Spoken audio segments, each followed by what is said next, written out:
Shana Tova, everyone. And good Yontiv. Shabbat Shalom. Shabbat Shalom. Gesundheit. Anything else to say? Good morning. I want to say Yasher Koach to Erica and Steve Wolf and Naomi Baumgarten and Michael Landsman for escorting the Torahs. That's no small task, carrying the Torahs for that long. And Michael Landsman, I just want you to know that everyone did see you wearing your Mets kippah.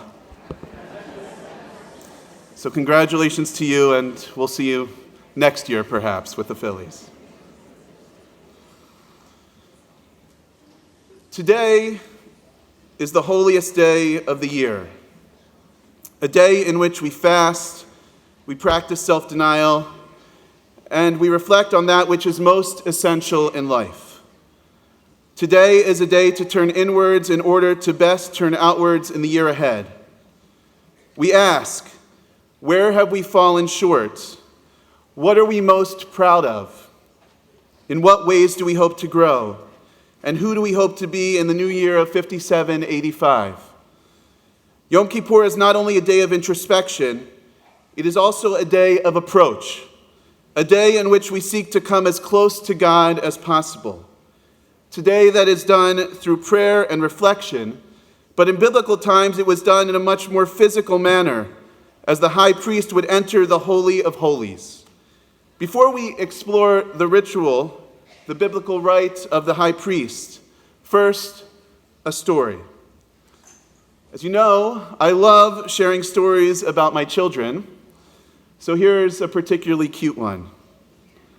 The other day, I was sitting with Meir and Gavi and Eliana in our kitchen, and we were talking about Yom Kippur. I told them that this morning I was going to speak about the Holy of Holies, the place that the high priest would enter on this one very special day of the year. Eliana, who is not quite 2.5 years old, looked up at me and asked the following: I eat Holy of Holies for breakfast? Confused, I replied, sweetheart, the Holy of Holies is not something you eat. To which she said, Daddy, I eat. And she walked over to the counter and pointed to a box of donut holes. I eat holies. I eat holy holies. Yummy. We all laughed, and I have a feeling that from now on we're going to be calling donut holes in my house holy holies. Children say the darndest things, and they also are our greatest teachers, because after we each enjoyed a holy holy, I asked the kids, what does holy mean? Which, by the way, is probably a question that young children only get asked if their father is a rabbi. But listen to what Meir said. He said, holy means special with God added in. Holy means special with God added in. That is way better than I could ever do, so good yontif.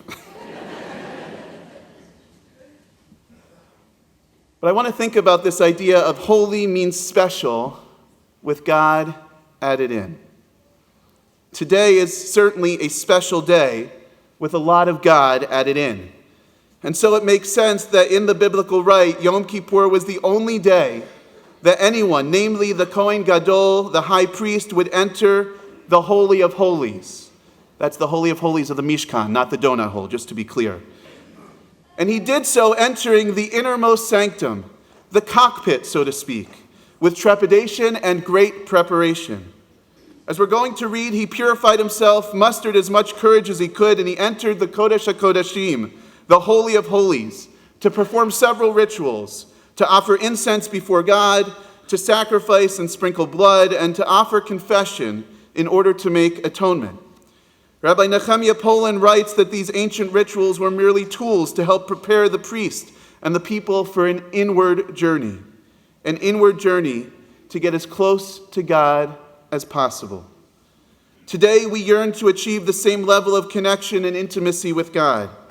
However, as you know, the Mishkan and the temple that replaced it in Jerusalem are no more. Moses Maimonides taught that today, in the absence of a temple and an altar, verbal confession substitutes for sacrifice. In effect, what used to be a physical, external structure is now a state of mind, a spiritual and emotional place that we seek to enter. That is why we spend so much, let me repeat, so much time praying together today. However, while the temple and the Holy of Holies no longer physically exist, I think our Torah reading this morning may hold a key that teaches us that the essence of the Kodesh HaKodashim remains. And I think that key lays within a question. How did Aaron the high priest enter the Holy of Holies? What did he bring with him? Take some time to read about God's instructions to Aaron and think about these questions as we begin our Torah reading this morning on page 278. Page 278.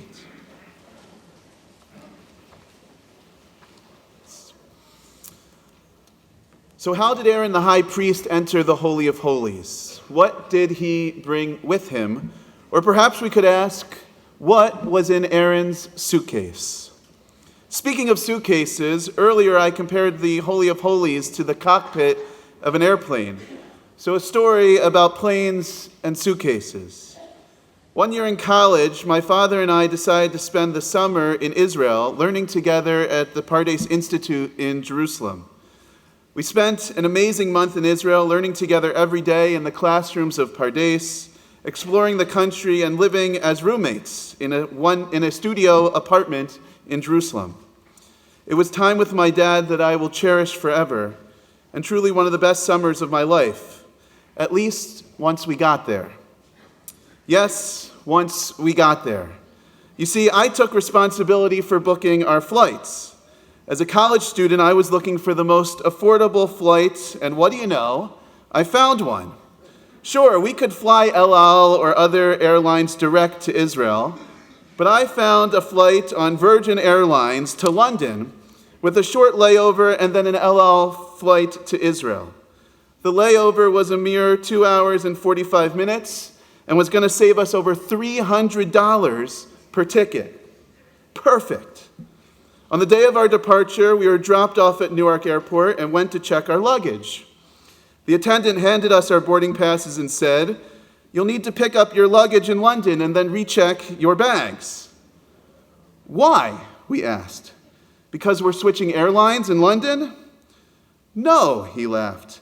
"Because you're switching airports."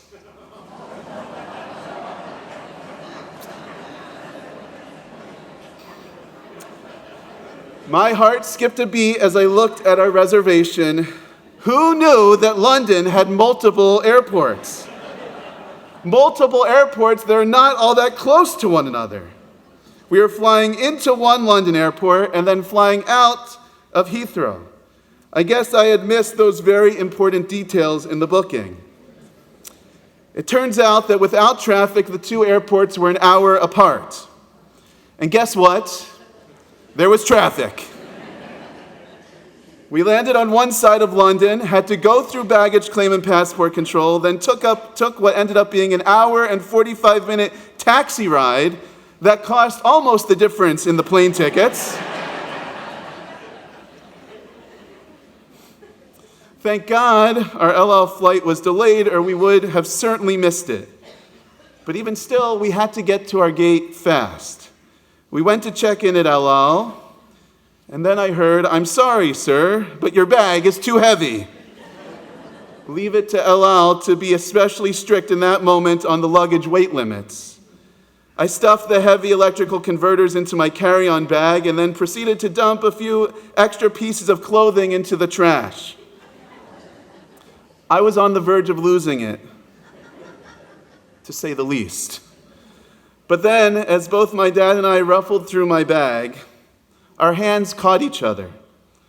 I looked at him and he just smiled and said, "It's okay, Bryan. We're going to Israel." And that we did. We somehow miraculously made that flight. I have no idea how. I arrived in Israel with a suitcase a little lighter, needing to buy some socks and underwear. and feeling like I may have just lost a few years of my life. But I'll never forget finding my father's hand and smile in my suitcase that day. That's my suitcase story. But what about Aaron's? Back to Aaron in the Holy of Holies. As we read in the first Aliyah, God says to Moses, Bezot yavo Aharon el HaKodesh. With this, or perhaps only with this, shall Aaron enter the holiest place, with a bull and a ram for offerings, wearing simple white clothing, and with 2 goats for sacrifice. On face value, the answer to my question is simple. What did Aaron bring in his suitcase? A bull, a ram, 2 goats, and sacred vestments, what we all pack for vacation.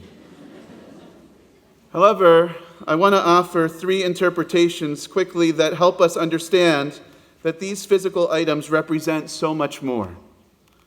First, a midrash offers an understanding of the sacrificial animals as symbols for our ancestors.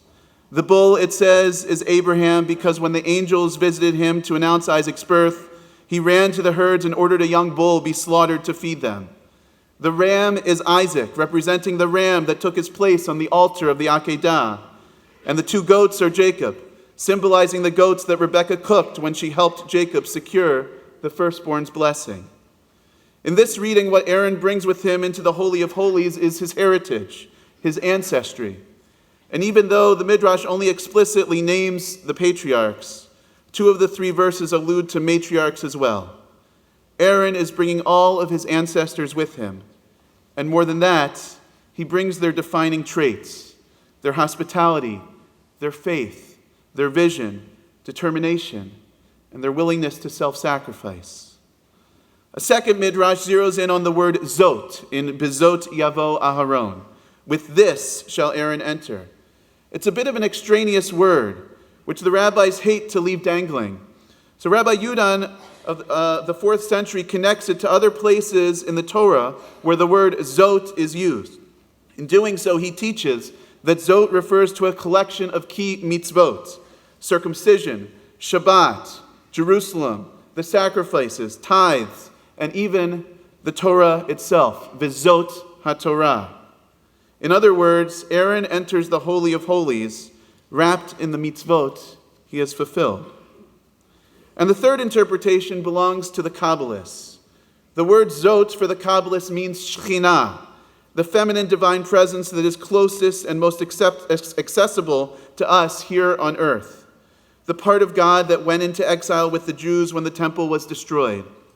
So the Kabbalists would read our verse as meaning that Aaron was accompanied by the Shekhinah when he went into the Holy of Holies. So what was in Aaron's suitcase? What did he bring with him into the Holy of Holies? The memory and love of his ancestors, the actions he performed and choices he made over the past year, and God's self.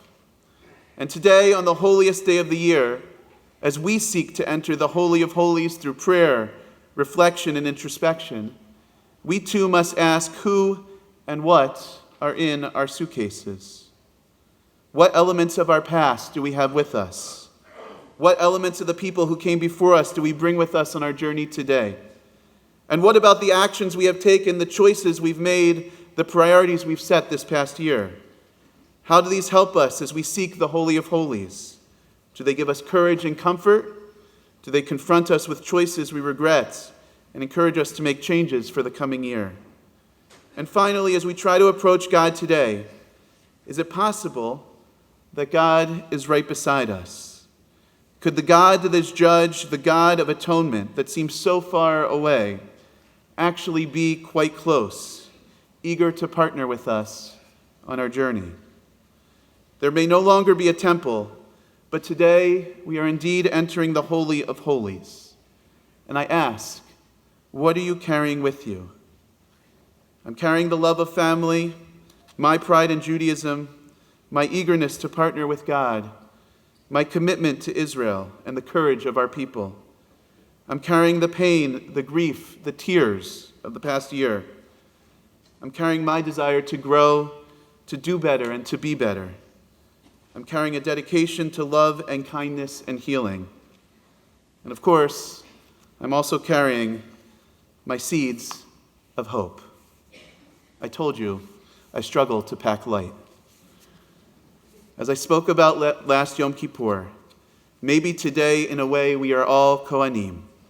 So I guess that means we better close our suitcases and get ready to enter the Kodesh HaKodashim.